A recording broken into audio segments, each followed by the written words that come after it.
Good morning to all of you. Welcome to step study centre by Mukul sir. जैसा कि आप लोगों को मालूम है कि अभी वर्तमान में आज से नया साल स्टार्ट होने जा रहा है। इसमें आपको 2020 में जो गुजर चुके बुरे समय, जिसमें आपको कोरोना काल, जो विभिन्न प्रकार के पहलू, जैसे कोई पंजाबी भी होगा तो उसके लिए कृषि कानून, मुस्लिम होगा तो उसके लिए CAA, ये विभिन्न प्रकार के पहलू जो उसको अपने जीवन में और उसके समाज में आप उसको अच्छी नहीं लगी, उन सबको भूल कर ये विभिन्न प्रकार की, जैसे आपको कोई तकलीफ हो गई या आपने पढ़ाई नहीं की या फिर कोई भी चीज़, इन सब चीज़ों को आप भूल कर अब आप नए नए वर्ष 2021 में आ गए हैं। तो सबसे पहले मैं आप लोगों को सबको नए वर्ष की हार्दिक शुभकामनाएं देना चाहता हूं। और मेरी जो फैमिली स्टेप स्टडी सेंटर जो फैमिली बन गई है, अभी तक उसमें 99 लोग सब्सक्राइबर हो चुके हैं। इन सब फैमिली की तरफ से मैं आप सभी का हार्दिक स्वागत, अभिनंदन, वंदन करता हूं और आपकी उज्जवल भविष्य की कामना करता हूं।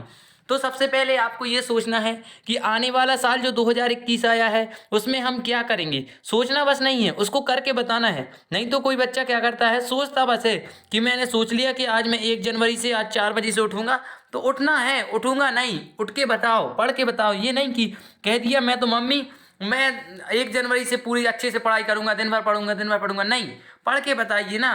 क्योंकि आपके माँ बाप की जो आपके प्रति आशा है, वो आशा को आप कंप्लीट कीजिए। अब अगर आप आशा कंप्लीट नहीं कर पाते ना अपने माँ बाप की, तो फिर आपका कोई मायने ही नहीं है ना उस जीवन का, कि आप अपने माता पिता की ज़िंदगी को नहीं संभाल पा रहे हो। ठीक ना। तो सबसे पहले मैंने आपको हैप्पी न्यू ईयर विश कर ही दिया है, तो अब उसके बाद बढ़ते हैं हम आज की मोटिवेशनल कोटेज की तरफ। आज मेरा लेक्चर का मुख्य उद्देश्य यही है कि आज सारे बच्चे क्या हो, मोटिवेट हो जाएं कि हाँ, मुझे साल भर कैसे पढ़ाई करनी है, क्या करना है, क्या नहीं करना है। तो सबसे पहले आप देख लीजिए थोड़ा आज क्या है आज का मोटिवेशनल कोटेज। ठीक, तो देख लीजिए यहाँ क्या लिखा है। सफलता बार बार और दिन प्रतिदिन के छोटे छोटे प्रयासों का योग है।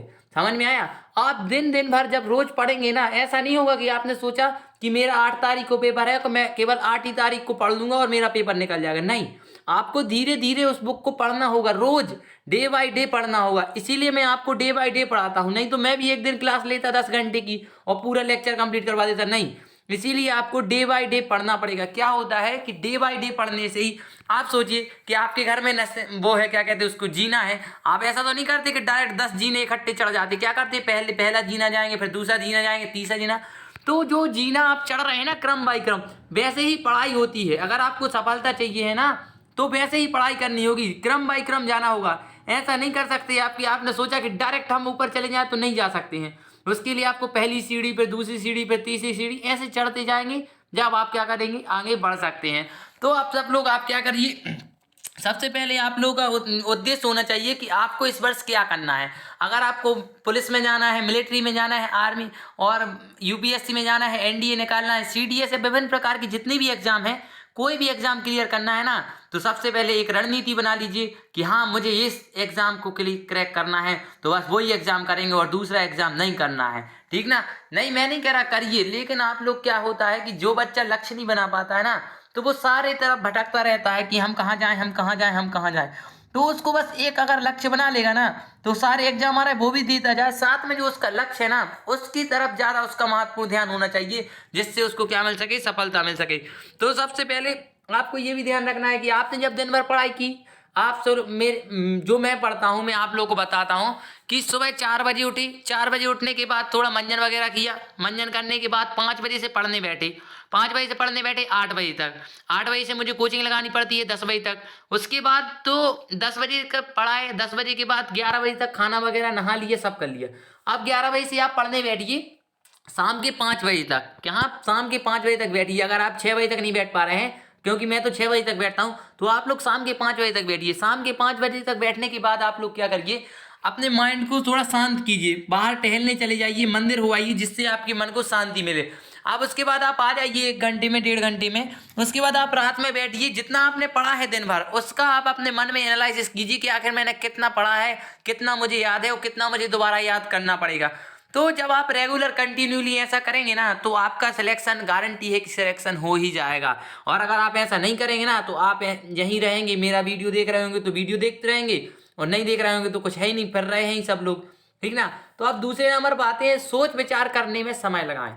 जब भी आप अपना लक्ष्य निर्धारित करें, तो सबसे पहले सोच लें, माँ बाप से पूछ लें, टीचर से पूछ लें, अपने बुजुर्गों बड़े से जितने भी आपके जो आप जिनकी बात मानते हो उन सब के बारे में पहले सोच लें, उनसे पूछ लें कि हाँ मैं ये कर लूँ कि नहीं करूँ। अगर उन्होंने कह दिया कि हाँ कर लो, तो फिर तुम्हें कुछ नहीं करना है, डायरेक्ट तुम्हें उसमें लग जाना है। और जब एक बार तुमने सोच लिया ना कि हमें ये करना है, तो फिर आगे ये मत करना कि मुझे मैं नहीं पढ़ पा रहा हूँ, मैं नहीं ये कर पाऊँ। फिर तो तुम लग जाओ उसमें, जब तक तुम्हारा काम नहीं हो रहा है ना, कि जब तक तुम उसकी लक्ष्य को प्राप्त नहीं कर पाए ना, जब तक उसमें तुम्हें लगा रहना है। समझ में आया? तो ये कथन था नेपोलियन जी का। ये सारे कथन एक महान व्यक्तियों के हैं, इसलिए मैं आप लोगों को बता रहा हूँ कि आपने एक बार जो लक्ष्य निर्धारित कर लिया है ना कि आपको ग्रुप डी निकालना है, तो ग्रुप डी ही निकालना है, चाहे उसको दिन न रात एक करके क्यों ना निकाला जाए। ठीक ना? तो अब बढ़ते हैं थोड़े आगे। क्या है, तो जो लोग अपनी तुलना दूसरे व्यक्तियों से करते हैं उन्हें याद रखना चाहिए कि सूर्य और चंद्रमा अपने अपने समय पर चमकते हैं। ये भी ध्यान रखना है आपको कि कभी कभी आपने सोचा होगा कि आप लोग क्या तुलना कर देते हो, कहीं वो मेरे चाचा जी विधायक हैं, मेरे फूफा जी वो हैं क्या कहते हैं कलेक्टर हैं। ये नहीं आपको तुलना करनी चाहिए। क्या होता है, जिस व्यक्ति से आप तुलना कर रहे हैं ना कि शायद वो व्यक्ति आपको काम आ जाए और आपके चाचा जी फूफा जी आपको काम ना आए, चाहे वो कलेक्टर हो, चाहे मुख्यमंत्री हो, चाहे कोई भी हो। तो इसको ध्यान रखना है कि जो व्यक्ति आपके पास उपलब्ध है उस व्यक्ति की आपको बहुत ज्यादा महत्वपूर्ण मानना है, ना कि अपने उन चाचा जी वगैरह को जो आपकी कहना है काम ना आए। क्योंकि वो व्यक्ति, जैसा कि आपको मालूम है, दिन में कौन काम आता है? सूर्य काम आता है। अच्छे समय में सूर्य काम आ रहा है, रात में बुरा समय होता है तो रात में कौन काम आ रहा है? चंद्रमा आ रहा है। तो मेरा कहने का मतलब ये है कि जो व्यक्ति तुम्हारे लिए बुरे वक्त में काम आ रहा है ना, अर्थात चंद्रमा, उस पर ज्यादा फोकस करो। ये नहीं कह रहा हूं दोनों पर फोकस करो, लेकिन जो आपके बुरे वक्त में काम आ रहा है ना उस पर ज्यादा फोकस करो। ठीक ना? दोनों अपने अपने समय पर महत्वपूर्ण होते हैं। जब आपको नौकरी लग जाएगी ना तो आपके वो चाचा जी और आपका मित्र दोनों ही बराबर रहेंगे, लेकिन उनको जो, अगर आप बुरे सख्त वक्त में है ना, तो फिर आपके जो अच्छे लोग हैं, जो आपके चाचा जी फूफा जी विभिन्न प्रकार के जो आप कहते हो मेरे विधायक हैं, ये हैं वो हैं, वो सब आपका साथ छोड़ देते हैं। अगर आपको उनका साथ चाहिए है तो आपको अच्छा भविष्य बनाना होगा, अच्छी नौकरी करनी होगी और लाइफ में कुछ पाक हासिल करना होगा, जब ही आप अपने चाचा जी के साथ रह सकते हैं, क्योंकि वो तो विधायक हैं लेकिन आप तो नहीं हो ना, तो इसीलिए ख्याल रखना। तो अब देखते हैं सक्सेस की खास बात क्या होती है। अच्छे से देखना, सक्सेस की खास बात है कि वो मेहनत करने के वालों पर फिदा होती है। आपने लड़की को देखा होगा, लड़की किसके ऊपर फिदा होती है? जो क्यों कटिंग करा रहता है या फिर स्टाइलिश कपड़े पहनता है या फिर पैसे वाला होता है, उस पर लड़की फिदा होती है। लेकिन जो एक सक्सेस है, सफलता, वो किस पर पैदा होती है? ये विशेष ध्यान रखना। लड़की नहीं होगी लेकिन सक्सेस जरूर हो जाएगी, और सक्सेस होने के बाद लड़कियां अपने आप लाइन लग जाएंगी। तो सक्सेस की सबसे खास बात है कि वो मेहनत करने वालों पर ही पैदा होती है। इसको ध्यान रखना। अगर आप मेहनत नहीं करेंगे ना तो कोई आप पर पैदा नहीं होगा, आप बिल्कुल फिरते रहेंगे, कुछ नहीं होगा। लेकिन अगर आपको एक बार सफलता मिल गई, एक बार आप आईएएस बन गए, एक बार आप कांस्टेबल बन गए, एक बार आपने ग्रुप डी का एग्जाम निकाल लिया, तो आपके यहाँ आगे पीछे लड़कियां घूमती रहेंगी। इसको भी ध्यान रखना है, क्योंकि अगर आपको वो करना है, आपके अंदर वो हौसला बनाना है कि आपके पीछे ऐसे फिरते रहें लोग, तो उनके लिए आपको मेहनत करनी होगी। जब तक आप मेहनत नहीं करेंगे तो आपको कुछ नहीं हासिल होगा। इसको बस आपको ध्यान रखना है, जब तक आपको मेहनत नहीं, कोई हासिल नहीं।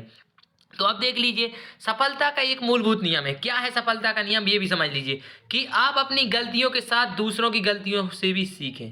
समझ में आया? जब भी आप कभी भी सफलता प्राप्त करने की ओर अग्रसर हैं तो सबसे पहले ये सोचिए कि वो व्यक्ति सफल क्यों नहीं हुआ, उसका कारण मालूम कीजिए। अगर वो व्यक्ति उस वजह से सफल नहीं हुआ ना, तो वो वजह आपके अंदर भी उसको डेवलप कीजिए कि हाँ मेरे अंदर ये कमी ना रह जाए। नहीं, क्योंकि वो व्यक्ति उस कमी की वजह से रह गया है, नहीं तो आप क्या सोचें कि नहीं वो रह गया तो क्या मैं रह जाऊंगा? नहीं, वो कमी भी आप पूरी कीजिए। अगर आप वो कमी पूरी नहीं करेंगे ना तो आपको कोई सफलता नहीं मिल सकती। इसको विशेष ध्यान रखना। और सबसे पहले अपने अंदर की कमियां तो दूर करनी है। अगर अपने अंदर की कमियां दूर नहीं करोगे ना तो फिर कुछ नहीं होने वाला। इसको बस ध्यान रखना मेरे भाई। अगर आपको अपने लक्ष्य प्राप्त करना है या सफलता प्राप्त करनी है, तो जो आपके सामने वाला है या विपरीत है, आपका मित्र है या जो असफल हुआ है, उसको बस ध्यान रखना कि वो क्यों असफल हुआ, उसकी गलती तुम्हें नहीं दोहरानी है। अगर उसकी गलती तुम दोहराओगे तो तुम भी असफल होगे और तुम भी कुछ हासिल नहीं कर सकते। अगर तुम्हें कुछ हासिल करना है तो तुम्हें उसकी गलती नहीं दोहरानी है। ठीक ना? आप देख लीजिए।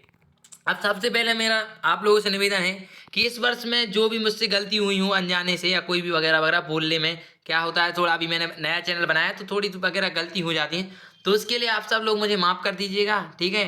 फिर और अब देख लीजिए, थोड़ी सी कविता है एक छोटी सी। यूं ही नहीं मिलती राही को मंजिल, यूं ही नहीं मिलती राही को मंजिल, एक जुनून सा दिल में जगाना होता है। पूछा चिड़िया से कैसे बनाया आसियाना, बोली भरनी पड़ती है उड़ान बार बार, तिनका तिनका उठाना होता है। कितनी अच्छी कविता कही गई है इसमें आपको मैं समझा दूँ कविता का क्या मर्म है। इस कविता का मर्म है कि आपको बार बार इसके खतरे से जूझना पड़ेगा, बार बार आपको बुकें पढ़नी पड़ेंगी, बार बार आपको रिवीजन करना पड़ेगा, बार बार आपको टेस्ट देना पड़ेंगे, मॉक टेस्ट ना कि रियल टेस्ट। और इन सब बार जब आप इन सब को बार बार दोहराएंगे ना तो आपकी सफलता आपके कदमों में होगी और आपको कहीं जाने की जरूरत नहीं होगी, आपके घर पे ज्वाइनिंग लेटर आएगा।